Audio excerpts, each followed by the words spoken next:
في حفتي واشنطن بري چالاكي بوزارة درفا أمريكا والفرنسي الدوامية پیش خستنا آزادین اولان ریخ خستو پتر جهازار چالکوان جواکن سیویل گهان هفز جبو لگواستنا تجربین خوا و چوانیا ریگرتنی لتپسر کرنان كل سر بنا ماين باورين اوليتي نكرن حيدر الياس السروكي ريخستيا يزدا يكبو جباش دارين كونفرنس نهار دنجي امريكا كاك حيدر قالك بخير هاتي سرچاوا قالك ممنون باري اسبسيارا كونفرنس جتابكم وتشاوانيا كونفرنس ام خاص ام فقرن سر داخوازا ناديه سروكي امريكا دونالد ترامب باش قالوا حتى چند دي امريكا يعني حكومتها سروك ترامب وي بيهيفيا وبدو هيفيا ناديه و فشاري بخسر العراقي وهريما كردستان يجبو الشري لسه دبراشن قال ناكل مش قال فقرن والله اول شيء تشتي بري كومبونا ناديل بسروك ترامب تشتكي كردو يعني قالك نقلك طولي ويا دويجي قالك بون يعني ناديا بتنيبو بجا ودمينت السر وكقولتي سروك هاك شندب جديد بفي مسألة أو بشتي اجتماعي تقريبا نبقى لك ملقى المسؤولة آخفين ما قوكا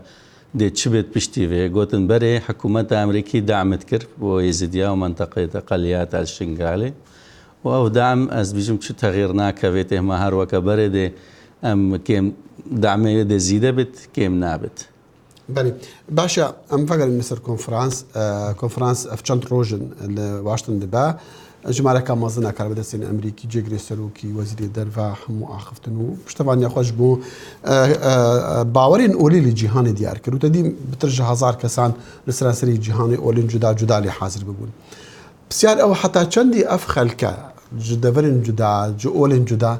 هودوتي دجهن والله او مسألة يعني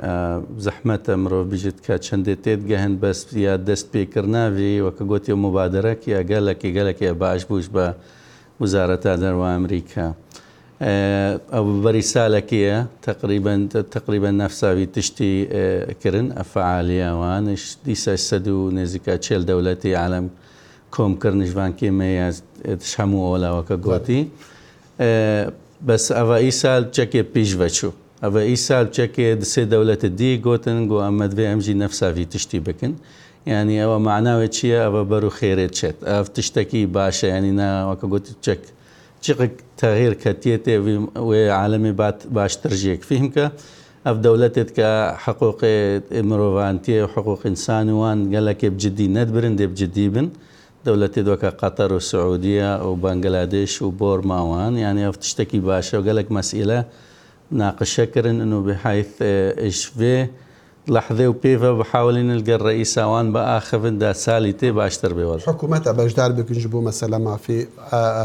باورين اولي بين باراسن وتدي تعدال وعني كرين كاك حيدر ازان چند پانيلا بحثي مثلا اليكاريا جدي كجبوان كيمانيين جدا تقول وانا قالك اماده بي وكو سروكي يزدا رخصيا يزدا كورخصيا كال دفراشنغالي والعراقي كارتكا وتش قازانش جوان دي يعني ونشي هيفيد كان او بتر اليكاريا وابكن والله تشتم هيفيد كان انه يعني هناك شغل بقالك باش بالريفتشا الشنغاري قبل خراوة يزدا وعندك وكقولتي خراوة ديجينا بس هو منظمة USA قبل وزارة دروا أمريكي أفدع ما كريا ما تشكر أم دا خوازيش مرة وكقولتي هبوا من شن بانلا مشاركة بكن تقريبا 4 بانلا عمد حاضر بون ومناقشة في موضوع كتشتشت ما كريا الشنغاري تشتشت ادفيتم بكن وكاغوتي لبيشيا مونمونا لبيشيا وتشهيا الوارازي بكن كو يارمتين درابي بدون واجبو برنامج وبيش بحرن اري ولا مساله او سي نقطه وكاغوتي ما مناقشه كر ما تشكريا او شو مشكله معايا ايش بلي تشتي ما كري شو معايا ما ناكريا وام تشبكن شنو تسالك دي تشتي موجوده ام بكن يعني واش ناحيه او كقولتي تعليمي فاش ناحية مدرسة وكقولتي آفان كرني فاش ناحية أمني وكقولتي كاتشاو عالمي كاربت بزفر جندو يدخل ومالي دوان بيفنا باقين يعني قالك موضوع وكقولتي مناقشة كرن كاك حيدر بري بسير من الدماهيدي لسر مثلا دي صدا خوازا نادية بتن يعني قريداي مثلا داخوازا ناديه جبلي كو ناديه باشكراي دبيجه سلوكي امريكي كو بغداد وهولير بيك ناكل شاري الهولير سرشن قالت كده كيشاش مره ومن كان فقرن جبلي وي مسالي تشي دي استانغ اللي بيش فقر عندنا شنقاليان داو يكجي كبيجنا كرنا هردو حكمتها او تشتكي ويش بلي يعني مسألة يعني عالم نويرت بالزفرت يك يعني نويراني هرك تشيهيش وكاغوتي لغماء المال دوان دماينة تشيهيش انه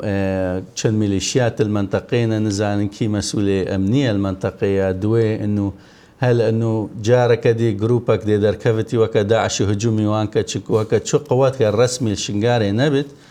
عالم الترسد نوير الويدر المالي تخوب اني فالشيفو روش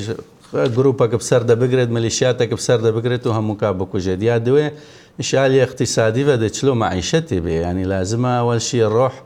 حياة فقر الفان قندا الشنغالي ودورو بشتيت شنغالي لازم كهرباء بي لازم آفها بي لازم مالي دوانت هاتينا وكاغوتي بقاندن لازم بينا افاكرين لازم شغل شيء بين سوق بينا افاكرين راتب مدرسه يعني عراقي بكرتي عراقي برسفا عراقي مش بوفيتش يعني بدا خوازي علي كارن يانا برسفا عراقي بس بيجمت